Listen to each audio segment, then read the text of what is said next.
Hello, my name is Joelle, and this is a Let's Be Creative video with the Luther Burbank Center for the Arts. Today, we are going to learn and talk about enunciating. What does it mean to enunciate? Well, to put it simply, it means to speak clearly. Today, we're going to play some games and learn some activities that even you can do at home or with your class that are really fun to help work with enunciating. And what better way to begin this than by reading a story all about words? We're going to read this book called Wordy Birdie, written by Tammy Sawyer, illustrated by Dave Mottram. Meet Wordy Birdie. Wordy Birdie has lots to say. It starts the moment she wakes up. See? Hello, sunrise. Oh, hello, pink sky. Hello, orange sky. Hello, yellow sky. Hello, oh, hello, gorgeous. Sometimes Wordy Birdie talks about what she likes. I like spaghetti and unicorns and library books and polka dots and standing on my head, and sometimes she talks about what she doesn't like.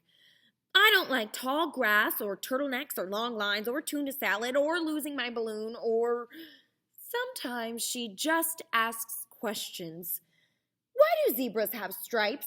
Is Bigfoot real? Are we there yet? She does. She uses a lot of words, doesn't she? But she never stops talking long enough to get the answers. Wordy Birdie is not the world's best listener. Oh, please. Are we talking about the same bird here? Okay. Wordy Birdie is a terrible listener. That's more like it. She never listens to anybody, even when she should. This one time, I totally went swimming with a narwhal. My third cousin, Barb, is a penguin. Really? Do you think there's an award for Bird of the Year? Fact. People used to think the world was flat and you could fall right off the end. One day, Wordy Birdie takes a walk into the deep woods. Naturally, she has plenty to say. That's a pretty tree. Ooh, that's a pretty danger sign. And that's a pretty tree. And before long, Squirrel zips in front of Wordy Birdie. Stop! Don't go any farther! Does Wordy Birdie listen? You think she does?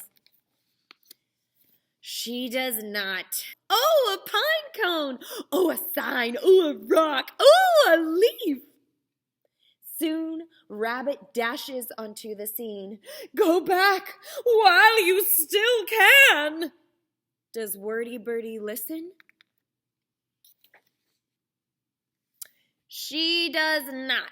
Yay, my favorites! Strawberries for me and carrots for me and tomatoes for me.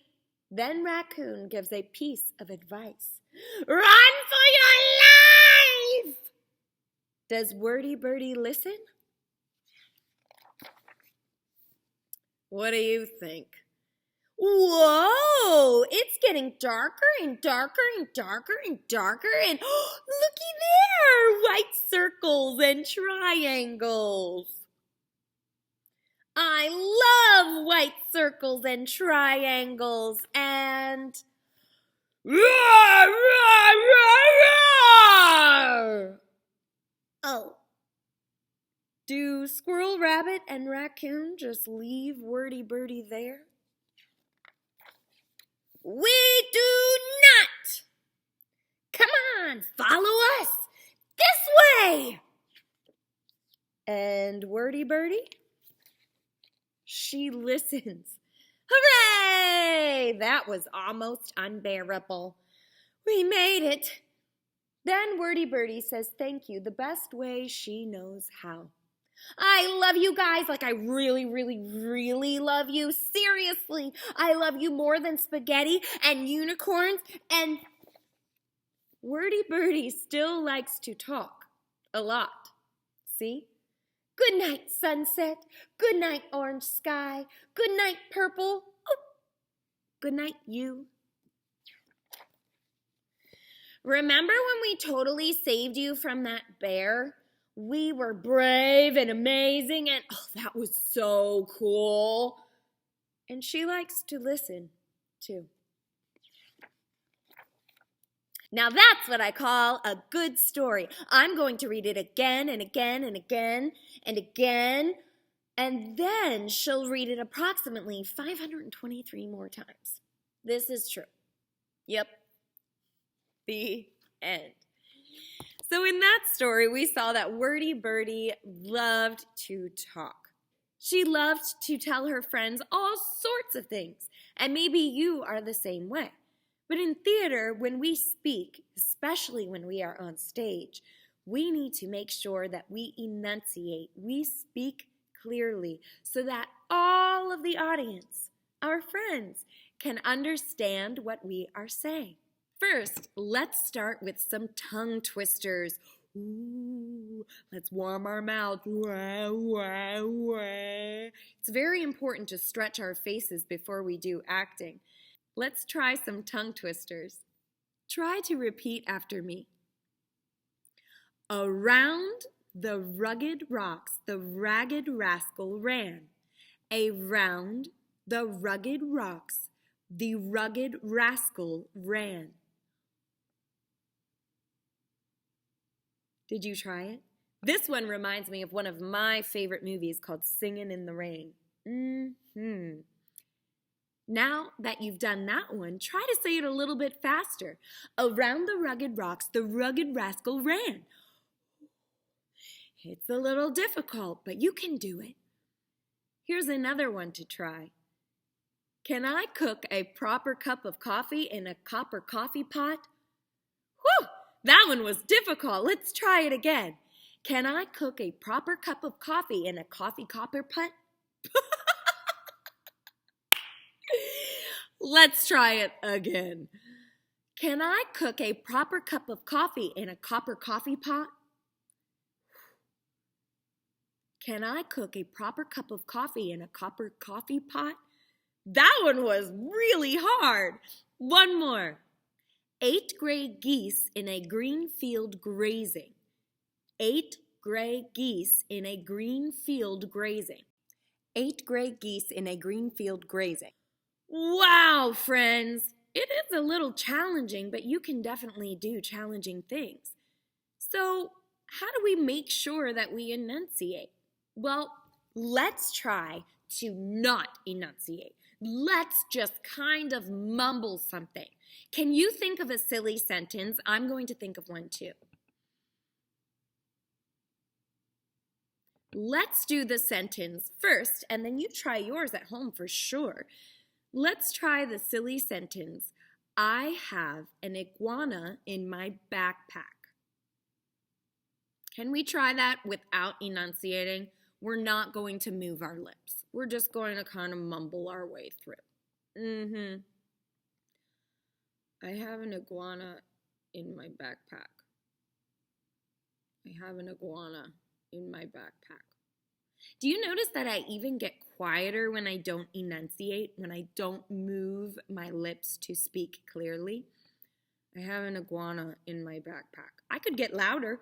I have an iguana in my backpack. I have an iguana in my backpack. You might be able to tell what I'm saying, but it's certainly not clear. Now let's try to over-enunciate. We're going to move our lips like this. Wow! I have an iguana in my backpack. I have an iguana in my backpack. When we use that way, it seems like I tend to go a lot slower, right? And maybe it's the same for you. Now let's try to find a middle ground with our lips.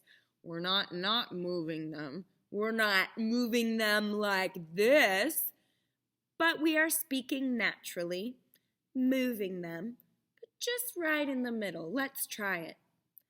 I have an iguana in my backpack. I have an iguana in my backpack. Did you hear any difference? It's a great way to make sure that we are enunciating so everyone can understand us and we are speaking clearly. Here's another trick. Now for this one, you have to make sure that you have permission and a clean pen or pencil. If you are a child, make sure that you don't go and do this without asking permission first. So for this one, I learned this many years ago, and it really does help. Think of a song such as Twinkle, Twinkle, Little Star, and go ahead and sing just even a part of it. Twinkle, twinkle, little star, how I wonder what you are. Now, we're going to take the pen or pencil that's clean and we have permission to use, and we're going to put it like this in our mouth. Oh, I know it feels so weird. We're going to hold it in our teeth. And this is going to force our tongue to work really hard and our lips to move a lot. If you're talking like this, it's not going to work. You have to move your lips, okay? Now let's try Twinkle, Twinkle again. Ready? Twinkle, twinkle, little star, how I wonder what you are. Now take it out, wash it later. Now try to sing the song. Twinkle, twinkle, little star, how I wonder what you are. Do you notice that your mouth is moving extra?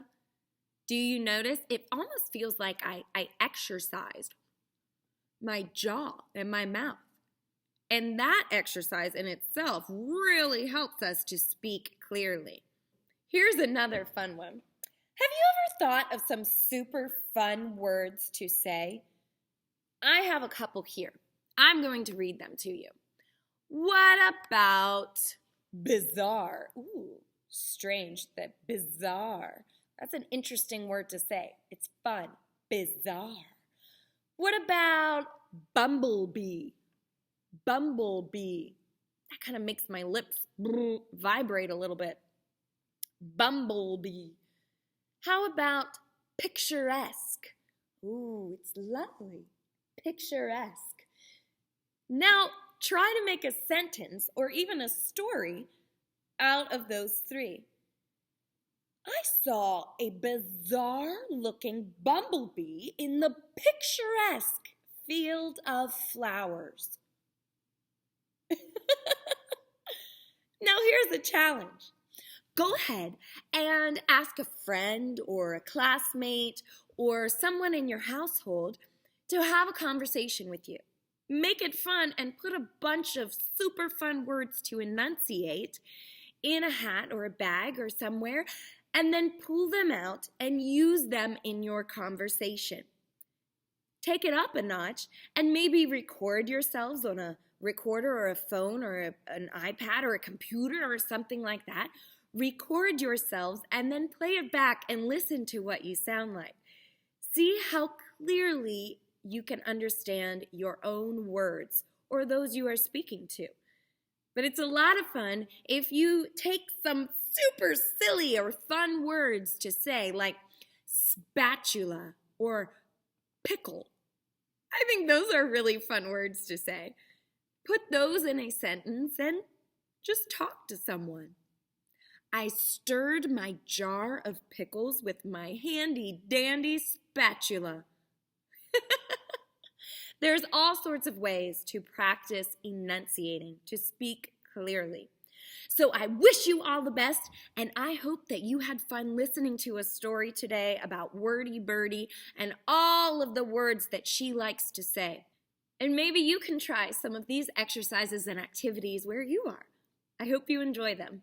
Come back next Tuesday at 3:30 for another Creative Arts video. Have a great day.